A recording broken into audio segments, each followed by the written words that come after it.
तो friends, प्रधानी academy के इस यूट्यूब चैनल में आपका एक बार फिर से स्वागत है। जैसा कि आपको पता है कि ये ग्रामीण परिवेश क्लास है और जो आज का हमारा टॉपिक है लेखपाल के कार्य, और ये हमारा सबसे इम्पोर्टेंट टॉपिक है। ठीक है, तो इसको नोट ज़रूर कर लेना। चलिए स्टार्ट करते हैं। उत्तर प्रदेश में कृषि विकास के निमित्त एवं कृषि संबंधी जोतों की चकबंदी के लिए उत्तर प्रदेश जोत चकबंदी अधिनियम 1953 बनाया गया। तो ये पॉइंट को अलग से बस लिख लेना क्या कि उत्तर प्रदेश में जोत चकबंदी अधिनियम कब आया?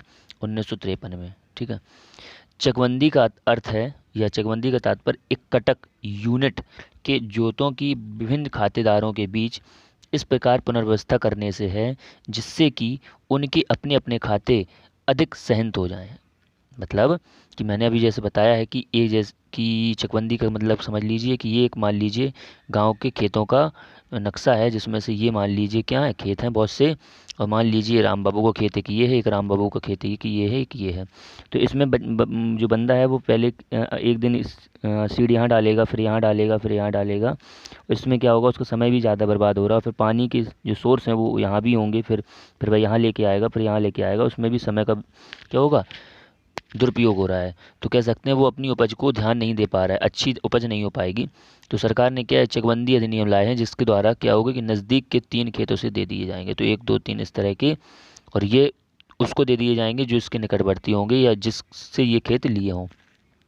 तो कह सकते हैं कि चकबंदी का मतलब क्या हुआ कि उसको इतनी हेल्प कर दें कि जो उसके निकट में जो खेत हैं वो उसके पास पास हो जाते हैं।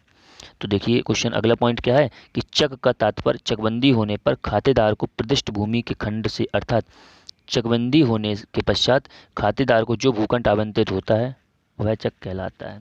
उसे जो जो खेत दिए जाते हैं वही है। ठीक है, और अच्छे से अभी समझेंगे आगे।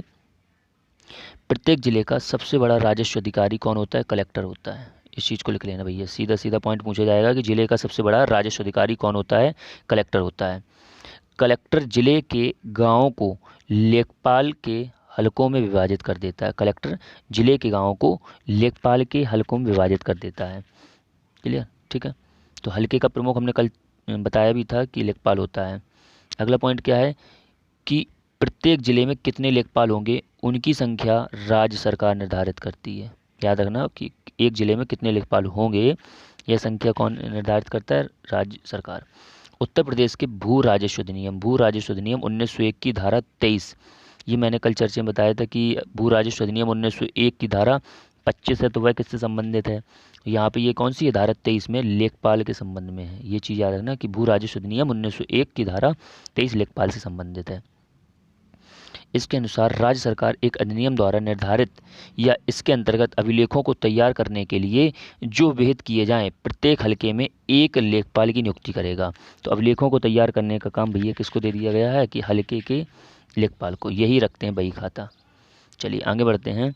किंतु राज्य सरकार किंतु राज्य सरकार ने इन कर्तव्यों को परगना अधिकारी सहायक, जो एसडीओ साहब होते हैं, उनको परगना अधिकारी कलेक्टर को दे दिया है। ठीक है, याद रखना, परगना अधिकारी सहायक कलेक्टर को दिया है कि राज्य सरकार तो डायरेक्ट करेगी नहीं, तो ये उनका जो छोटे छोटे जिलों के नीचे, जिलों में जो कलेक्टर होते हैं उससे नीचे जो होते हैं ना सहायक कलेक्टर, उनको ये दे दिया कि भैया आप करेंगे इसका काम। तो लेखपालों की कि ये कितने लेखपाल एक जिले में रखने हैं। ठीक है, अतएव परगना अधिकारी सहायक कलेक्टर को यह अधिकार है कि वह लेखपाल को एक हलके से दूसरे हलके में अपने तहसील क्षेत्र में स्थानांतरित कर सकता है। ठीक है, चलिए आगे बढ़ते हैं। ये इसको आप 2 से 3 बार देखना ज़रूर, क्योंकि ये क्वेश्चंस थोड़े बहुत नहीं हैं, बहुत ज़्यादा हैं। ठीक है, और यहाँ से क्वेश्चन बनने ही हैं, तो आप ये समझ लीजिए आपका जो लेखपाल में 1 नंबर है वो यहीं से मिलेगा। लेखपाल के कार्य जैसे कि लैंड रिकॉर्ड मैनुअल दस्तावेज है, उसमें वर्णित है। कौन सा पूछा जाता है? लेखपाल से संबंधित दस्तावेज है तो लैंड रिकॉर्ड मैनुअल, ये इंपॉर्टेंट है, याद रखना। तहसीलदार द्वारा निर्धारित की गई तिथि पर प्रत्येक मास में लेखपाल तहसील में उपस्थित होंगे। तहसील द्वारा जो निर्धारित की गई तिथि है ना, उसके प्रत्येक मास में लेखपाल तहसील में उपस्थित होंगे।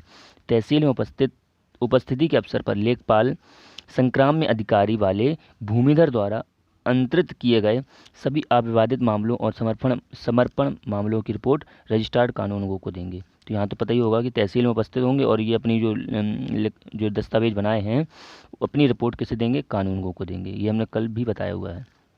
अगला पॉइंट क्या है कि किसी आपदा जैसे कि बाढ़ है, सूखा है, ओला है, पाला है, फसल रोग है, मनुष्यों को संबंधित रोग है, पशुओं से भयंकर संक्रामक रोग, घर या फसल में भयंकर आग लगने के पश्चात लेखपाल कानूनगो को एक रिपोर्ट देंगे, कानूनगो को एक रिपोर्ट देंगे। यदि सुपरवाइज़र कानूनगो पड़ोस में है तो उसे सूचित करेंगे। तो कह सकते हैं इतनी जितनी हमने जो रोग बताए हैं ऊपर या ये आपदाएं बताई हैं, ये आपदाएं से संबंधित भी रिपोर्ट लेखपाल किसे देगा, सुपरवाइज़र को, ये सॉरी कानूनगो को। अगर कानून नहीं है तो कानूनगो के सुपरवाइज़र को ये दे सकता है। पशुओं के संक्रामक रोग के फैलने पर वह ऐसी रिपोर्ट पशु चिकित्सालय विभाग को भी देगा। ये भी इंपॉर्टेंट रखता है कि पशु चिकित्सालय विभाग जो होता है ना, उसे पशु चिकित्सा विभाग होता है ना, उसे रिपोर्ट कौन देता है, तो ये भी लेखपाल जी ही देते हैं। अगला पॉइंट है, जब कभी सुपरवाइज़र कानूनगो लेखपाल के हलके में जाता है या समीक्षा करने जाता है या देखने जाता है तो लेखपाल उन्हें रिपोर्ट करेंगे। ठीक है, तो भैया आप अपना इंतज़ार रखना है कि आपको भी ये सारे मौके मिलें। प्रत्येक लेखपाल अपने हलके की समस्त भूमि प्रबंधक समिति, लैंड मैनेजमेंट कमेटी के पदेन मंत्री भी होता है। ये इंपॉर्टेंट है, ठीक है ना, कि प्रत्येक लेखपाल अपने हलके की समस्त भूमि प्रबंधन समिति जो बनाई जाती हैं छोटी छोटी, उनका जो मंत्री होता है, पदेन मंत्री होता है, वो कौन होता है, भैया लेखपाल होते हैं। लेखपाल को भूमि प्रबंधन समिति के निर्देश में समिति संबंधी कार्य करने होते हैं। ठीक है, छोटा पॉइंट है, सॉरी। अगला है, लेखपाल ग्राम पंचायत की भूमि पर अतिक्रमण के सभी मामलों और ग्राम पंचायत की समिति की क्षति के सभी मामलों की रिपोर्ट कलेक्टर को देता है।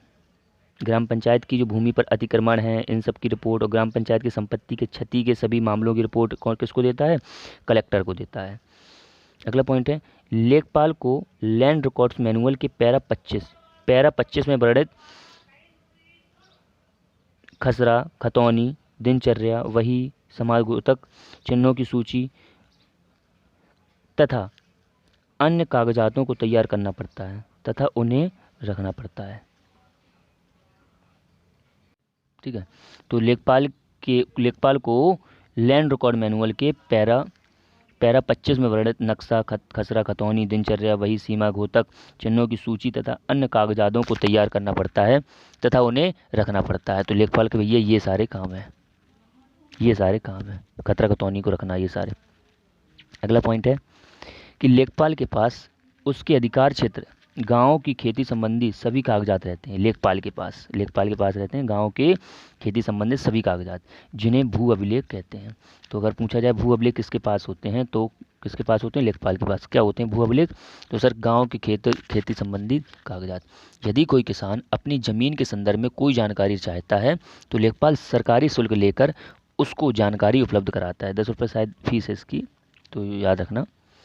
लेखपाल अपने कागजात में खेत का नाम, लगान, उसका मालिक, उसका नंबर आदि नोट करता है। बात आ रही थी सर, ये भी पीछे चर्चा हुई है कि सर ये भू अभिलेख हैं, तो ये गांव के खेती संबंधित कागजात होते हैं जो लेखपाल रखता है। तो सर कागज में क्या लिखा होता है, तो ये लिखा होता है खेत का नाम, लगान, उसका मालिक का नाम, उसका नंबर आदि नोट होता है। अगला है, लेखपाल तहसील से आदेश का कागज प्राप्त होने पर अभिलेखों की प्रतियां प्रमाणित करेगा और डाक तहसील को भेजेगा। यहाँ पे इंपॉर्टेंट क्या आएगी, अभी हम क्वेश्चन बताएंगे कि तहसील को एक रिपोर्ट भेजी जाती है। आगे बढ़ते हैं, लेखपाल भूमापक नक्शों का निरीक्षण तथा संशोधन, खेत का निरीक्षण, फसलों का निरीक्षण, अभिलेख, लगान या भू राजस्व की स्थिति का प्रतिवेदन अधिकारी के आदेशानुसार करता है। तो यहाँ पे तो हमें सभी को पता ही है कि फसलों का निरीक्षण, अभिलेखन, लगान, खेतों का निरीक्षण, ये सब कौन करते हैं, ये लेखपाल जी करते हैं, ये तो पता ही है। चलिए आगे बढ़ते हैं। गाँव के नक्शे में प्रत्येक खेत के लिए एक क्रमांक अंकित होता है। इस क्रमांक को खसरे के नाम से जाना जाता है। भैया इसको आप 5 स्टार पॉइंट्स मान लीजिए, क्योंकि ये शब्दावली आपके ही सिलेबस से जुड़ी हुई हैं कि खसरा क्या होता है। तो खसरा क्या होता है,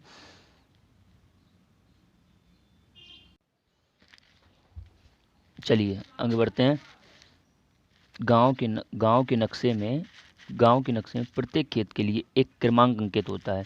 इस क्रमांक को खसरा कहा जाता है। तो गांव में देखो अभी नक्शा दिखाएंगे हम गांव के नक्शे का, तो उसमें ये मान लीजिए गांव के नक्शा है, तो इसमें ये जैसे कि ये मान लीजिए 1 है, ये 2 है, ये 3 है, इस तरह नंबर डले होंगे खेतों में। मान लीजिए राम बाबू का है, ये श्याम बाबू का है, ये मान लीजिए शिवम का है, ये अंकित का, इस तरह से नाम दे दिए उन्होंने। खेतों के तो होते ही हैं कि ये हमारा खेत है, ये हमारा खेत है। तो जो लेखपाल के पास रिकॉर्ड होगा उसमें उसका नाम तो होगा, लेकिन उसमें खेतों के नंबर से होगा कि उसका खेत नंबर 1 है, 2 है और 17 है। 1, 2, 17 है, 19 है, इस तरह से नंबर जो होंगे, और जो खेत उसका होगा उसमें नंबर के हिसाब से उन्हें दिया जाता है। उसे क्या बोला जाता है? खसरा। तो खसरा कोई पूछे क्या होता है खसरा, तो आप कहेंगे सर गाँव के जो नक्शे में प्रत्येक खेत के लिए एक क्रमांक अंकित होता है, उसे खसरा कहा जाता है।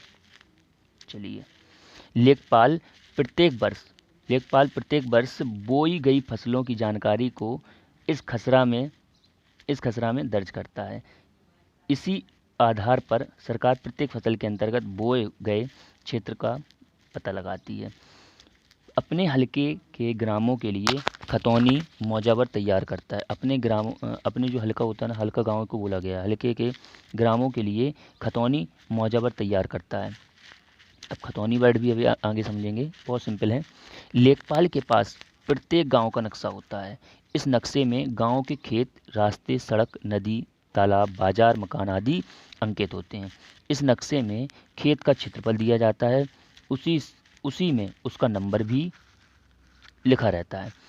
खेत के नंबर की मदद से खेत की पहचान आसानी से रहती है। लेखपाल का कर्तव्य है कि प्रत्येक वर्ष खेतों की माप करे तथा कमी बेसी को नक्शे में अंकित करे। तो देखो, ये मान लीजिए किसान जो लेखपाल है उनके पास क्या है, एक क्या है, खेत है। ठीक है, चलो हम खेत दिखाई देते हैं कि खेत किस तरह का होता है। तो ये मान लीजिए खेत का एक नक्शा है, इसको आप देखें, कुछ इस तरह से आपको देखने को मिलेगा, तो इसमें देखो नंबर कुछ डले हुए हैं, 2, 5, 3, इस तरह से नंबर डले हुए हैं ना। और ये रोड दिखा रहा है कि ये रोड जा रही है, तो इस तरह से वही खाता होता है। अब मान लीजिए हमारा खेत नंबर है 38, तो ये है।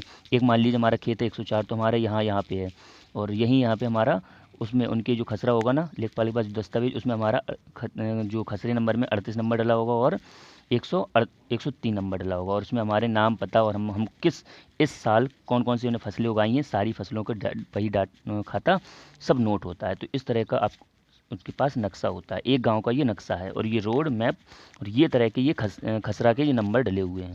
तो इसको ध्यान रखना है, इस तरह से हमें पढ़ना है। चलिए,